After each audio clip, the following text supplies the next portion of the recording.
నూతన రాజధానికి భూములు ఇచ్చే విషయంలో గుంటూరు జిల్లా రైతులు సంకట స్థితిని ఎదుర్కొంటున్నారు.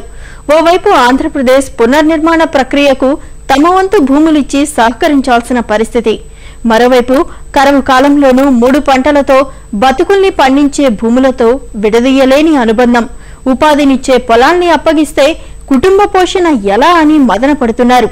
అలాంటి భయాందోళనలతోనే కరకట్టకు సమీప గ్రామాలు భూ సమీకరణకు ససేమిరా అంటున్నాయి. బంగారు పంటలు పండే భూముల్ని ఇవ్వలేమని తేల్చి చెప్తున్నాయి. అటు భూ సమీకరణపై మంత్రివర్గ ఉపసంఘంతో సీఎం చంద్రబాబు భేటీ అయ్యారు. రైతులు ఎవరూ అపోహలు పడొద్దని, అందరికీ న్యాయం చేస్తామని హామీ ఇచ్చారు. గుంటూరు జిల్లా మంగళగిరి, తుళ్లూరు మండలాల్లో రాజధాని భూ సమీకరణపై మంత్రివర్గ ఉపసంఘంతో ముఖ్యమంత్రి చంద్రబాబు భేటీ అయ్యారు. భూ సమీకరణపై కమిటీతో చర్చించిన అనంతరం మీడియాతో మాట్లాడిన సీఎం పలు అంశాలపై వివరణ ఇచ్చారు. ప్రజా భాగస్వామ్యంతోనే రాజధానిని నిర్మిస్తామని తెలిపారు. సమీకరణ చేసిన భూమిని వెంటనే అభివృద్ది చేసి రైతు వాటా ఇచ్చేస్తామని వెల్లడించారు. రాజధాని ప్రాంతంలో 1,50,000 అప్పు ఒకేసారి మాఫీ చేస్తామని పేర్కొన్నారు. అంతర్జాతీయ స్థాయి మౌలిక సదుపాయాల కోసమే పెద్ద మొత్తంలో భూముల్ని సేకరిస్తున్నట్లు చెప్పుకొచ్చారు. రాజధాని అనేది ఇది ప్రజల భాగస్వామ్యంతో జరగాలి. ల్యాండ్ అక్విజిషన్ లో పోతారు. ఇంత మునుపంతా జరిగింది అవే జరిగాయి. నేను ప్రజల్ని ఎంపవర్ చేస్తాను. ఫస్ట్ బెనిఫిషరీస్ అక్కడ ఉండే వాళ్ళకి కావాలి. ఎవరైతే భూమి ఉందో అక్కడ ఒక రాజధాని వచ్చినప్పుడు ఆ రాజధాని వల్ల వచ్చే ఫలితం మొదటిసారిగా రావాల్సింది అక్కడ రైతులకు రావాల్సిన అవసరం ఉంది. నేను అందుకే ల్యాండ్ పూలింగ్ సిస్టమ్ పెట్టాను. అందులో కూడా కొంతమంది కొన్ని అపోహలు ఉన్నాయి. ఆ ఏరియాలో సారవంతమైన భూమి ఉంది, లేకపోతే రివర్ పక్కన ఉంది, కొంతమంది పక్కన ఉంది. ఇవన్నీ కూడా కొన్ని ఆలోచనలు ఉన్నాయి. ఒకటే పాలసీ ఉంటుంది. అటు గుంటూరు జిల్లా తుళ్లూరు, మంగళగిరి మండలాల్లో రాజధాని నిర్మాణానికి భూములు అప్పగించే విషయంలో రైతుల నుంచి భిన్న వాదనలు వినిపిస్తున్నాయి. భూములు అప్పగించే అంశంలో భూ సమీకరణ పరిధిలో ఉన్న పల్లెలు 3గా విడిపోయాయి. అనుకూల, వ్యతిరేక, తటస్థ వైఖరితో తమ అభిప్రాయాల్ని తెలియజేస్తున్నాయి. కృష్ణానదికి ఒడ్డున పొలాలున్న సన్న, చిన్నకారు రైతులు మాత్రం భూములు ఇచ్చేందుకు ససేమిరా అంటున్నారు. ముఖ్యంగా ఏడాది పొడవునా 3 పంటలు పండే సారవంతమైన భూములు కావడంతో ఉపాధి అవకాశాన్ని పోగొట్టుకునేందుకు సిద్ధంగా లేమని రైతులు చెబుతున్నారు. మాకు 30 అడుగుల్లో బోరు వాటర్ ఉంటుందండి. బోరు వాటర్ ఉండటం వల్ల మాకు 360 రోజులు వాటర్ ఫెసిలిటీ ఉంది కాబట్టి మేము 3 పంటలు పండించుకుంటున్నాం. ఉల్లిపాయ వేసుకున్నాం. ఉల్లిపాయ 4 నెలలు అయిపోద్ది.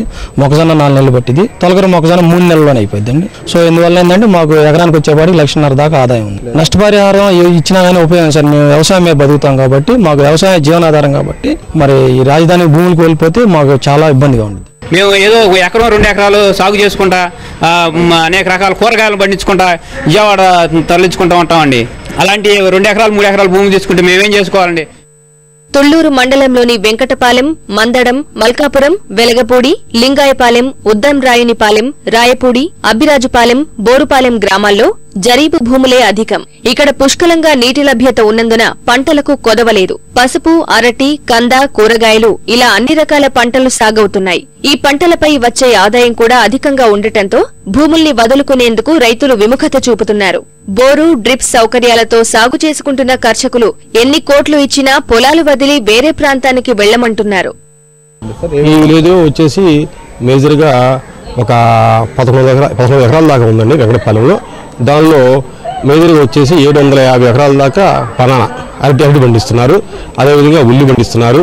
అదేవిధంగా వచ్చేసి కూరగాయల పంటలు దొండ, బీర, అదేవిధంగా గుమ్మడి, ఈ విధంగా 3 రకాల కూరగాయలు పండిస్తున్నారు. మేజర్గా దొండ బాగా పండిస్తారండి. ఇక్కడ పత్తి, మిరపది తుఫాన్లు వస్తే పోతా ఉంటాయి. అది మొదటి నుంచి ఎరువులు వేసి పెంచి చాలా పెట్టుబడి పెడుతున్నారు. కూరగాయలు పెట్టుబడి తక్కువ ఉంటుంది. వెంటనే పంట చేతికొచ్చే అవకాశం.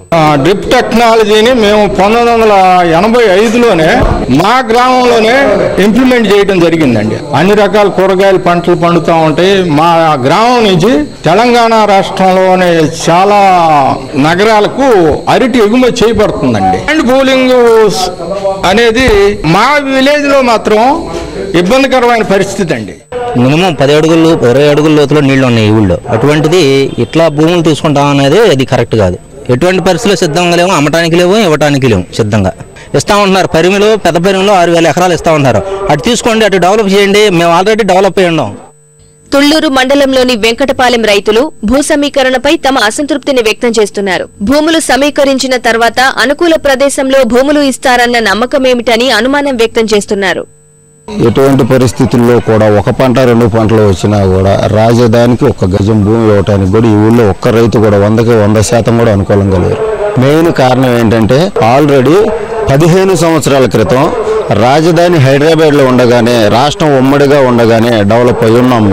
ఏ రోజో గవర్నమెంట్ 3 సంవత్సరాలకో 10 సంవత్సరాలకో 15 సంవత్సరాలకో ఇస్తుందని చెప్పి అలా ఎదురు చూసి అలాంటి పరిస్థితులు ఎటువంటి పరిస్థితులు ఒక్క రైతు కూడా ఇక్కడ కోరుకోవట్లేదండి.